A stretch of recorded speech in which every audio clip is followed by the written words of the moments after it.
দর্শক, জুলাই গণহত্যার দায়ে শেখ হাসিনা ও আসাদুজ্জামান কামালের মৃত্যু দণ্ডাদেশ আদেশ দেওয়ার পর আনন্দ মিছিল করছে ময়মনসিংহে। আমরা সরাসরি চলে যাচ্ছি সেখানে।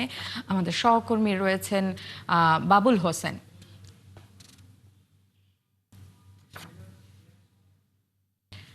বাবুল, একটু জানতে চাই যে সেখানে কি আয়োজন চলছে।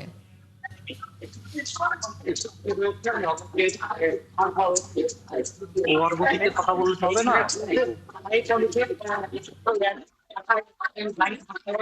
যারা অনুসারী তারা এখানে জড়ো হয়েছেন এবং কিছুক্ষণের মধ্যেই তারা একটি আনন্দ শোভাযাত্রা নগর জুড়ে প্রদক্ষিণ করবেন এবং আমরা দেখতে পাচ্ছি যে বিভিন্ন ওয়ার্ড থেকে খন্ড খন্ড মিছিল এই টাউন হল চত্বরে এসে জমা হচ্ছে এবং সেটি নগরীর এই টাউন হল থেকে কৃষ্ণচূড়া চত্বরে গিয়ে শেষ হবে।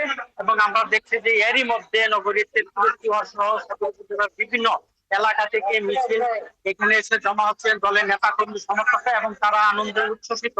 তারা এই আজকের যে রায় ঘোষণা হয়েছে তারা সেটা তাদের কথাই ছিল এমন কথাই বলছে। তো আমরা একটু কথা বলতে চাই যে আজকে যে এই রায় ঘোষণা হলো, আপনারা এই রায়ের এবং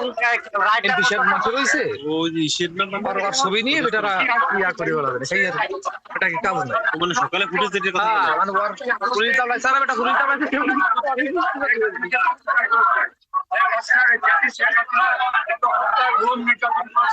তার কারণে আইনি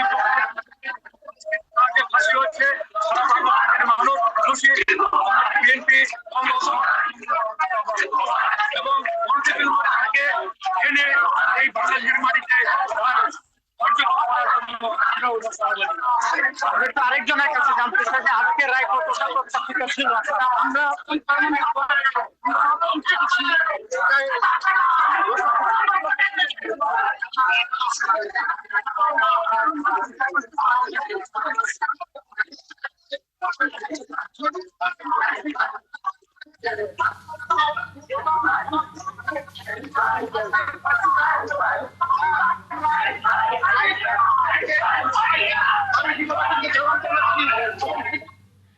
বাবুল, আপনাকে ধন্যবাদ। আপনার মাধ্যমে আমরা জানার চেষ্টা করছিলাম ময়মনসিংহে যে আনন্দ মিছিল হবে কিছুক্ষণের মধ্যে, সেই মিছিলের খবরাখবর তিনি আমাদেরকে জানাচ্ছিলেন।